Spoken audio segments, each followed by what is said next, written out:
ওঠো, ভাত রান্না করবা না? ওঠো ওঠো, কত বেলা হয়ে গেছে, রান্না করবা না? কি হলো গো? কি ভাত রান্না কতদিন করবো? আমি আর প্রত্যেকদিন তো আমি করি, তুমি করো গা? আমি তো রান্না করতেই পারি না, তাহলে কিভাবে রান্না করব? এতদিন দেখে দেখেও শিখতে পারোনি? এই শোনো, আলুটা কাটো, চালটা ধোও, ধুয়ে হাঁড়িতে বসিয়ে দাও, ভাত হয়ে যাবে। আলু কাটবো, তারপরে জানি কি বললো। হ্যাঁ, চাল ধুতে হবে। এবার চালটা হাঁড়িতে দিয়ে দিলেই ভাত হয়ে যাবে।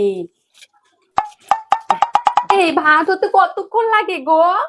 এই 1 ঘন্টা মতো লাগবে, করো গা না ব্যাং। ও যা যা বলেছে তাই তো দিয়েছি, এখানে এবার রেখে দিই। হুম। 1 ঘন্টা তো হয়ে গেছে, তার মানে ভাত হয়ে গেছে। দেখি তো, হয়ে যাবে। যা, ভাত হয়ে গেছে তো রান্না, ওঠো।